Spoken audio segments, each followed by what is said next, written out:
Bagi kita semua, shalom. Rekan-rekan wartawan, tadi Kepala BGN dan kedua wakilnya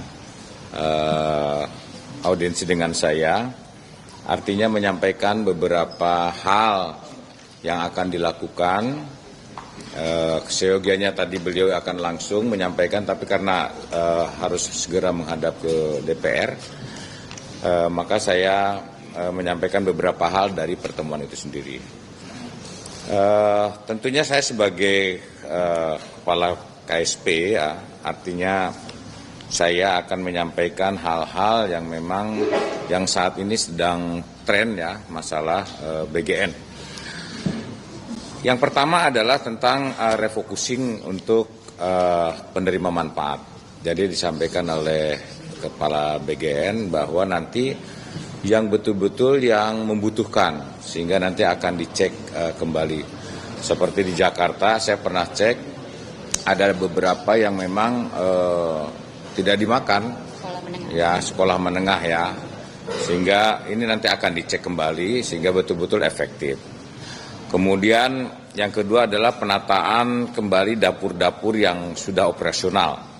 Jadi dampaknya nanti akan dilihat, terutama yang berkualitas, tidak mengejar kuantitas, ya, tapi betul-betul dapur itu apakah efektif, apakah sesuai dengan aturan yang nantinya tidak menimbulkan misalnya keracunan dan sebagainya, dan akan disesuaikan dengan jumlah penerima manfaat, ya.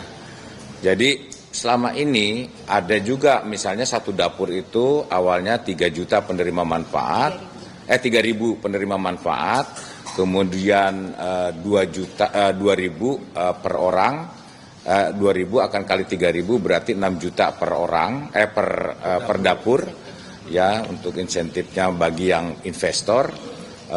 Rupanya tidak semuanya 3.000, ada yang 1.500. Nah, ini yang nanti akan dicek kembali, disesuaikan. Yang ketiga, kualitas dapur yang operasional tadi yang saya sampaikan, sehingga nanti di beberapa daerah nanti akan dicek secara langsung. Kami pun dari KSP nanti akan membantu mengecek, ya, daerah-daerah nanti yang betul-betul udah menjadi dapur yang operasional.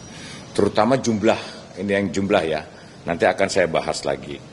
Kemudian tentang dapur yang di 3T. Kemarin kan demo di BGN, ini saya ingin menjelaskan. Jadi rencana dari Bu Nani yang 3T ini nanti justru akan diberikan kepada perusahaan-perusahaan yang di sekitarnya, sehingga tidak terlalu banyak membebani APBN, ya, sehingga banyak nanti yang dapur yang akan dibangun mungkin diberikan kepada perusahaan-perusahaan yang memang baik, jadi CSR-nya digunakan untuk itu. Tetapi nanti akan saya sampaikan tentang hal-hal yang penting kenapa yang terjadinya demo. Kemudian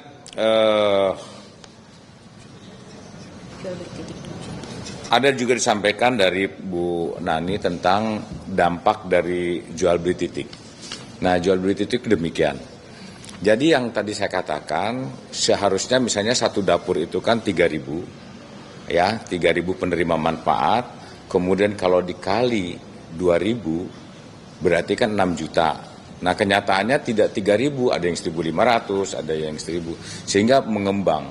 Kalau kita hitung, ya, dapur ini sekarang ada 27.877 total secara keseluruhan, ya, yang operasional. Kemudian penerima manfaat ini sekitar 63 juta, ya. Kalau satu dapur saja ini misalnya 3.000, berarti sebetulnya hanya 22.000, tidak 27.000. Nah, yang 5.000-nya ini kemana? Kan begitu kan? Yang terjadinya yang akhirnya yang harusnya 3.000 menjadi 1.500, hanya pembesaran. Tetapi yang 1.500 itu dikasihnya tetap 6 juta, ya, per harinya. Nah, ini yang terjadi penggelembungan, sehingga nantilah itu proses hukum lebih lanjut lah, ya. Kemudian sesuai dengan peraturan Presiden nomor 12 tahun 2025, ini ditetapkan hanya 30 kabupaten sebagai daerah tertinggal, 3T ya. Namun kenyataannya ini pejabat lama ya, yang sekarang sedang diproses ini justru membuat definisi tersendiri bahwa satu desa tidak terlayani SPPG terdekat atau lebih dari 30 menit jaraknya, sehingga dengan ketentuan tersebut maka ditetapkan 8.617 dengan SK penetapan lokasi kepada oleh kepala badan yang terdahulu.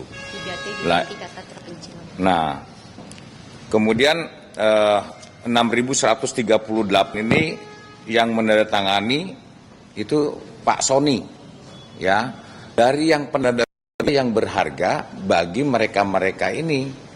SK itulah yang kemudian akhirnya yang menjadikan jaminan untuk pinjam bank, ya. Kemudian ada hal lagi yang sangat penting kalau menurut saya, ini dari 6.138 ini yang sudah diapresial, ini ada 1.745. Salah satu contohnya dari 1.745, ini ada yang sudah terbangun dengan kereta Steel ini 476. Ini yang menggiurkan itu demikian. Jadi misalnya salah satu mitra lah ditentukan mendapat skep, mendapat K untuk ditentukan satu titik. Titik itu hanya modal 100 juta saja. Kemudian dibuatkan pondasi, nanti dari pemborong ya atau dari Krakatau Steel membangunlah misalnya 1,2,5 miliar. Nah, 1,2,5 miliar itu sifatnya nanti dari BGN akan sewa. Bayangkan 1,2 disewanya itu 4 miliar ya. 4 miliar. 4 tahun. 4 tahun dibayar di depan. Ya. Modalnya tuh 4 tahun dari depan itu 4 miliar berarti kan ya? 4,8 miliar. 4,8 miliar kalau dikurangi tadi 1,2,5 miliar, berarti masih ada keuntungan 3,5. Dan itu dibayarnya di depan. Bayangkan aja. Ya ini yang kemudian akhirnya dan itu statusnya negara itu sewa ya, bukan milik ya. Saya rasa mungkin kemudian ada satu hal lagi yang menonjol ini, untuk penentuan titik-titik itu maka ditentukanlah Satgas yang dikeluarkan SK-nya itu dari pejabat lama ya.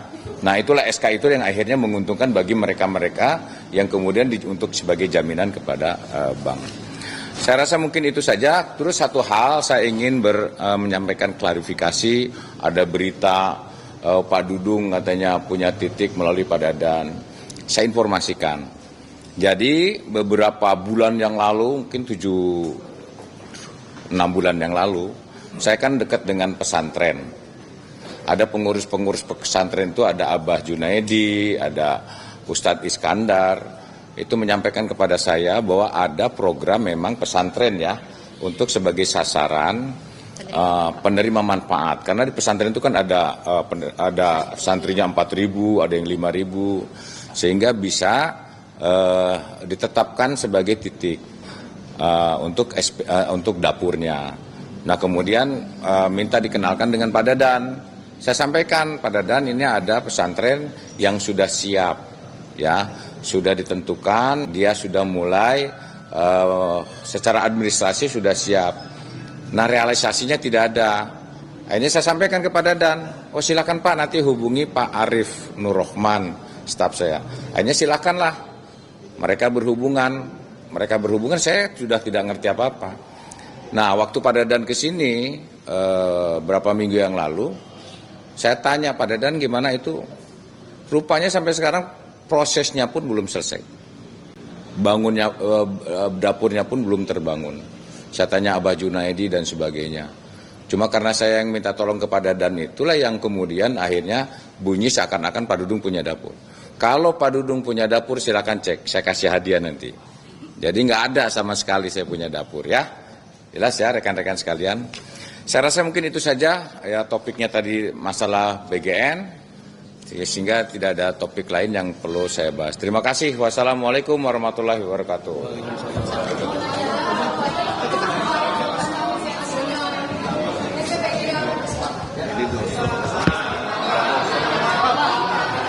Podium lagi Pak, podium Pak. Gimana? Protes ya itu tadi Pak. Ya. Terkait titik SPPG yang katanya pakai dana talangan lah, program MBG pakai dana talangan dan mereka akhirnya tidak tergantikan uang ini, gimana nasibnya dengan para investor MBG? Nah itu tadi Mas, jadi memang karena ditentukan yang 3T terutama nih, yang 3T itu kan dia punya SK sendiri, menentukan SK sendiri. Padahal sesuai dengan Perpres nomor 12 tahun 2025 itu hanya 30 kabupaten dan sudah dihitung itu tidak sejumlah itu. Ya, dari sejumlah itu tuh kalau nggak salah hanya 900 sekian dan kemudian mereka akhirnya karena dapat SK dari pejabat lama, SK itulah dijadikan modal bagi dia untuk pinjam uang bank. Nah, pinjam uang bank, kemudian dia mulai bangun. Karena kan titiknya sudah ditentukan. Ya, udah ditentukan oleh pejabat lama. Dia yakin bahwa nanti itu akan terrealisasi. Nah, sekarang dengan adanya permasalahan ini, makanya tadi Bu Nani nyampaikan akan ditata ulang. Ya, mudah-mudahan ke depannya akan ada realisasi. Toh nyatanya kan ini sesuai dengan anggaran, ya, akan tergantung kepada anggaran. Uangnya akan diganti atau Oh, belum tentu. Ya, saya nggak mengatakan uangnya akan diganti. Karena kan ini akan ditata ulang. Ya, tentunya juga pasti ada langkah-langkah konkret lah dari BGN. Kan begitu kan? Oke, thank you.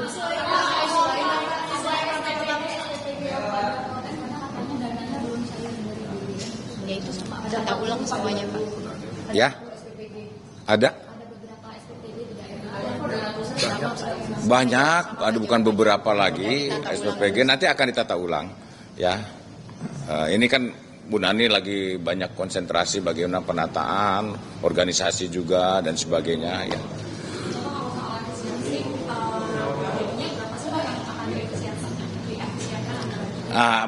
Artinya efisiensi itu begini, contoh misalnya sekolah di Jakarta ini ada SMP Alusius. Ya dia sebetulnya yang menerima manfaat itu yang pantas hanya 40%. Nah, itu nanti akan dihitung. Maka efisiensi dari penyaluran. Seperti itulah.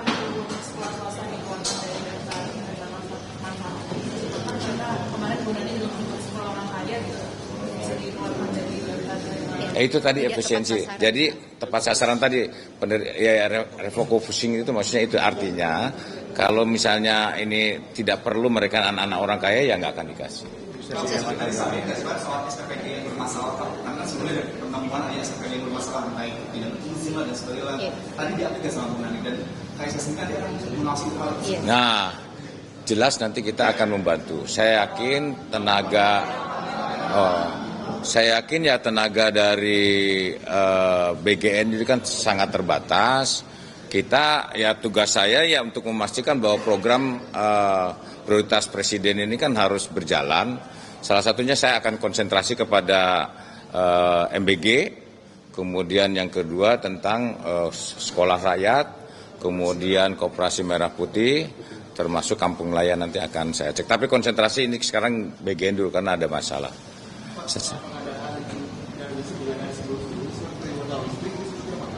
Ya, itu masalah motor listrik juga tadi dibahas. Jadi rupanya memang itu motor listrik ini masih dalam proses ya, masih proses perakitan. Mana yang tadi itu? Ini ya, karena ditanya, jadi motor itu kan 21.801 unit, ya. Kemudian 1.570-nya trail, 6.431-nya itu bebek dan ini listrik. Nah ini yang kemudian nanti karena listrik ini bisa jadi akan banyak bermasalah. Nah, ini totalnya 1,3 triliun, 0,3 triliun anggarannya. Nah kemudian setelah dicek rupanya per 7 April ini masih dalam perakitan. Dan tapi ini sudah dibayar oleh pejabat lama, ya. Dan harga. dan ada selisih diperkirakan sekitar 200 M. Ya berbeda kalau BPK ngitungnya 400 M. Ada markup. Ya ada markup. Ya ini mudah-mudahan lah proses hukumnya segera cepat. Ya. Berarti modal itu kan tetap ada. Ya sudah dibayar. Ini kan sudah dirakit. Ya nanti keputusan nanti terserah Kepala BGN. Kalau misalnya nanti ada keputusan dari Presiden dialihkan ke mana yang bermanfaat, toh tuh gajinya SPPG itu kan lumayan tuh 6 jutaan. Kalau nyicil satu motor kan cukup, nggak perlu amat lah kalau menurut saya. Nah, nantilah kita bahas lagi ya. MBG dulu kita konsultasi. Sekali lagi ya, kalau ada yang menemukan dapurnya Pak Dudung, saya kasih hadiah. Terus belakangnya. Masih